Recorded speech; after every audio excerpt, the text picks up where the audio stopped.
Bienvenidos a otro episodio de Amida al Aire. Hablaremos sobre innovación en sostenibilidad.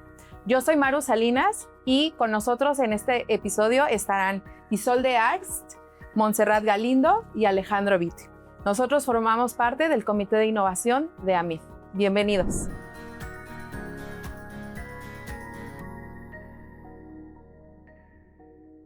Y si están de acuerdo, empezamos con la conversación. Alex, me gustaría empezar contigo.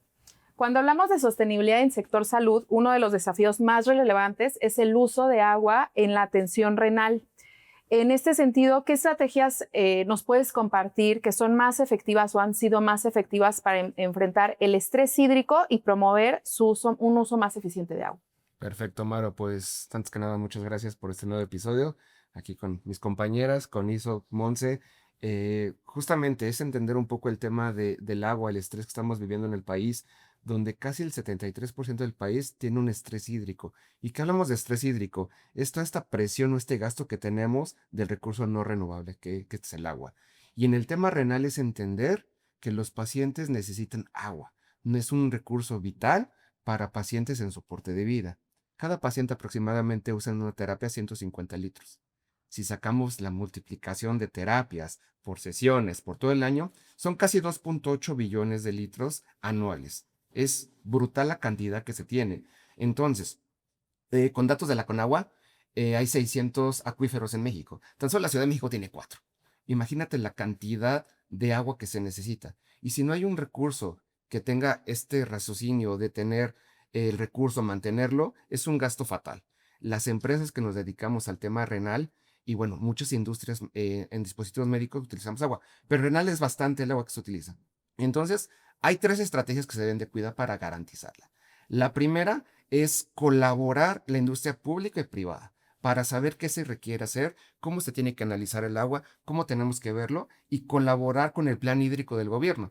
Actualmente hay un plan hídrico 2024-2030 que tiene 4 ejes rectores, donde en la parte médica hay un eje rector que nos hace participar, que es mitigar este desastre natural por la parte que necesitamos utilizar agua. El segundo es obviamente eficientar los equipos médicos para tener mejores condiciones de equipamiento, para poder tener agua continua. Y el último justamente es reutilizar, porque también hay agua que se desperdicia, que si bien no es agua sucia, pero para garantizar el tratamiento tenemos que utilizar cierta pureza de agua. El agua que no llega a tal pureza se tiene que desperdiciar. Entonces muchos centros hospitalarios o clínicas, en vez de mandar esta agua a aires acondicionados, a riego, a baños, lo que hacen es mandarla a drenar por la inversión que se requiere. Entonces, justamente son esos 3 ejes que tenemos que cuidar para garantizar y tener una eficiencia y sostenibilidad en el tema de agua. Muchísimas gracias, Alex. Me parece que es un tema relevante y una conversación en la cual nos debemos sumar como industria y también considerar las diferentes aristas y también conectar con lo que hoy nuestro gobierno está tratando de implementar y cómo podemos sumar a ello. Isolde, en este sentido, ya hablamos de una atención especializada como es la renal, pero en nuestra industria tenemos diferentes actividades. ¿Qué estrategias nos puedes compartir justo para atender los retos de sostenibilidad que hoy tenemos desde el punto de vista de manufactura de dispositivos médicos y qué estrategias hemos implementado como industria frente a ello? Pues nuevamente muchas gracias, Maru. Y bueno, Alex, felicidades porque acabas de darnos una explicación muy amplia del manejo del agua, sobre todo para los pacientes renales.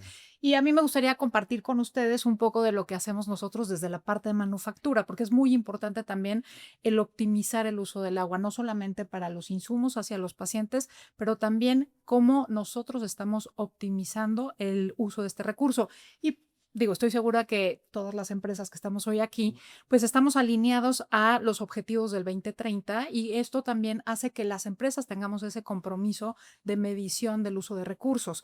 Entonces, comprometidos con la optimización del uso de los mismos, nosotros, por ejemplo, en la planta tenemos sistemas para utilizar el vapor para las calderas y de este modo el agua que en algunas ocasiones o antes se podría haber desperdiciado, lo estamos utilizando justamente en uno de nuestros procesos que son muy importantes. Pero también optimizamos el uso de este vapor mediante la utilización de refrigeradores y también de enfriadores para que no se desperdicie este vapor. Entonces, de algún modo, tiene una segunda vida esta parte del uso del agua para la manufactura de nuestros productos.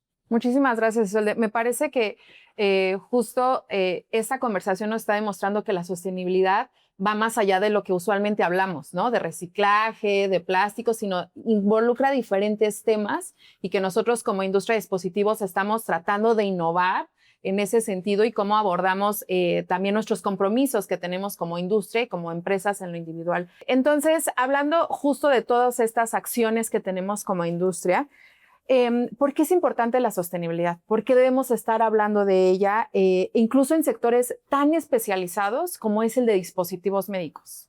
Pues muchas gracias, Maru, también por la invitación y sobre todo por estar aquí. Me honra mucho estar aquí con Iso y con Alex y por supuesto contigo en esta discusión tan importante.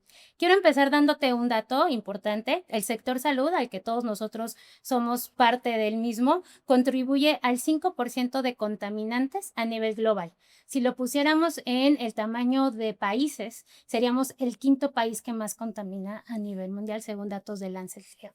Entonces, para nosotros creo que la sostenibilidad es la capacidad que tenemos como sector salud de impactar en 3 grandes rubros: el ambiental, el económico y el social. El ambiental porque lógicamente el impacto ecológico que podemos brindar, el económico porque tenemos que crear modelos eficientes y rentables con nuestra propia producción, y el social porque lógicamente depende de dónde estemos, ayudamos a la sociedad donde estemos ayudando.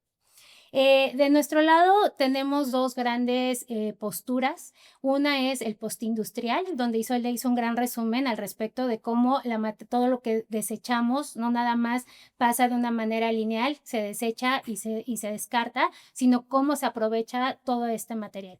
Y el postconsumo, que es cuando ya involucras a los pacientes o a los hospitales que son tus clientes. Nosotros tenemos un programa que se llama Vida en Movimiento, donde recopilamos PVC flexible de los hospitales, lo convertimos en materia prima y lo regresamos pues al medio ambiente y generamos empleos, o cómo regresa eso a otro producto que debe de estar otra vez en la industria. Entonces, creo que si sumamos esfuerzos, como bien dijeron mis compañeros, sobre estos post-consumo y post-industrial, podemos generar más para nuestra sociedad.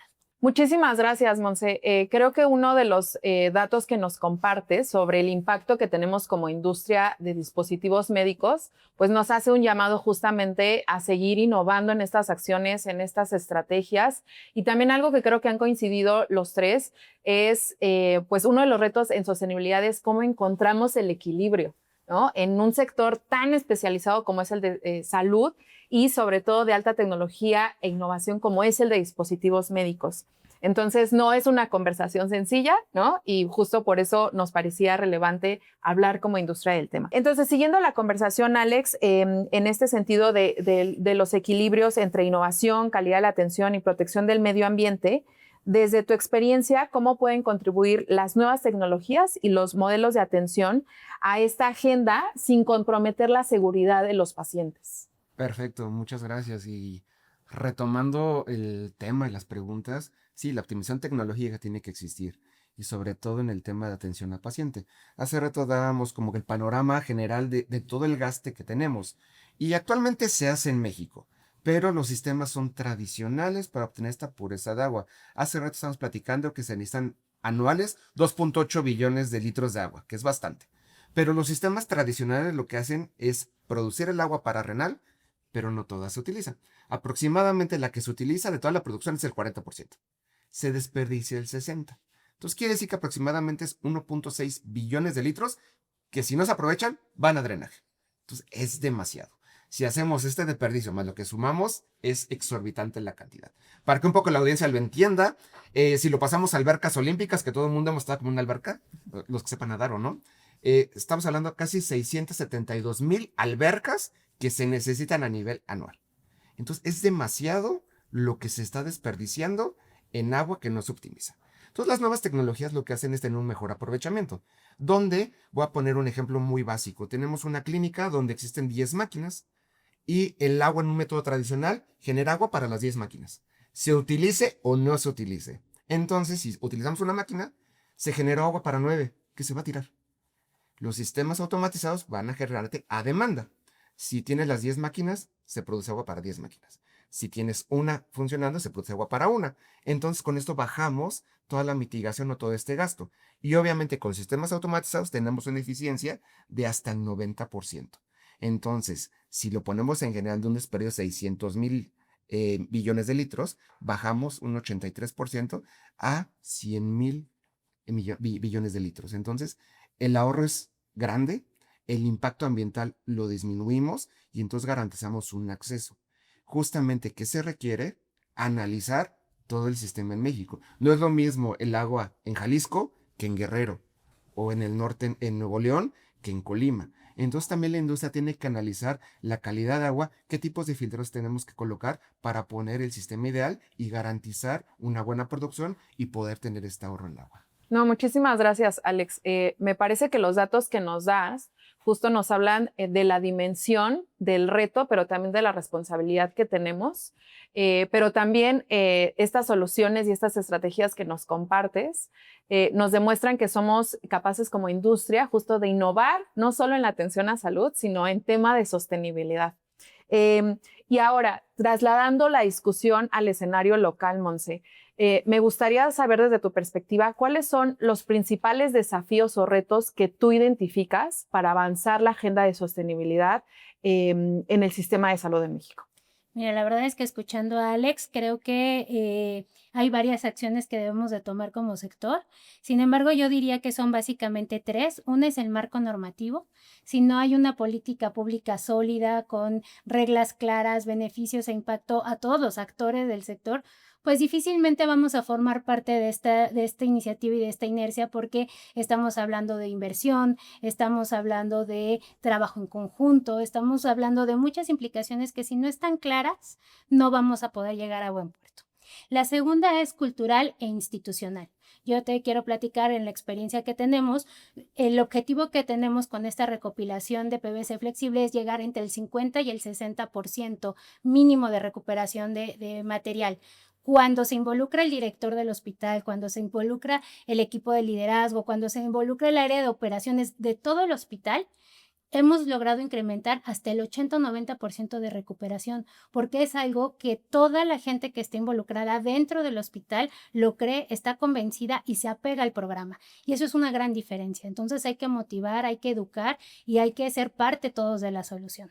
Y al final, la articulación entre actores es industria, hospitales o clientes finales y por supuesto pues la parte política, las autoridades. Tenemos que tener conversaciones, tiene que estar abierta, tienen que estar las reglas claras para que todos juntos podamos tener algo que sea sostenible en el tiempo, no nada más que sea momentáneo o solamente para cumplir un objetivo normativo inmediato, corto inmediato, sino tenemos que hacer esto a lo largo del tiempo porque es pues para el bienestar nuestro y de las siguientes generaciones. Y yo creo, Monse, que un aspecto súper relevante de la discusión es justo que este abordaje de sostenibilidad no es a corto plazo, justo es a mediano y largo plazo para nosotros como industria, pero también para nuestras comunidades en las cuales tenemos presencia como industria y también como empresas.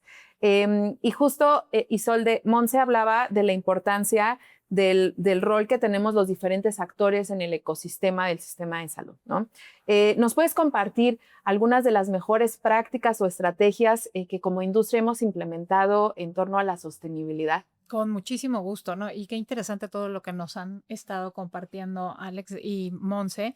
Y bueno, yo creo que para nosotros como empresas transnacionales también tenemos una ventaja, que tenemos estándares internacionales y que justo llevamos muchos años ya implementando programas de reciclaje de materiales y tenemos este compromiso férreo. Entonces, ahorita que se están implementando nuevas leyes en México, creo que nosotros tenemos la ventaja de ya ir en avanzada. Por ejemplo, en el caso de nosotros, el 93% de los materiales que utilizamos son reciclables y tenemos ese compromiso. Y claro que tenemos un CAPEX donde cada año nos van subiendo un poquito más la vara y bueno, nosotros vamos cumpliendo con estos estándares y vamos buscando la manera de poder reutilizar tanto los materiales plásticos como en nuestro caso que tenemos una bodega donde acumulamos muchísimos de nuestros productos, usamos pallets de madera y en este sentido nosotros buscamos tener el menor impacto ambiental posible. Y ahí me gustaría compartirles que el 71% de estos pallets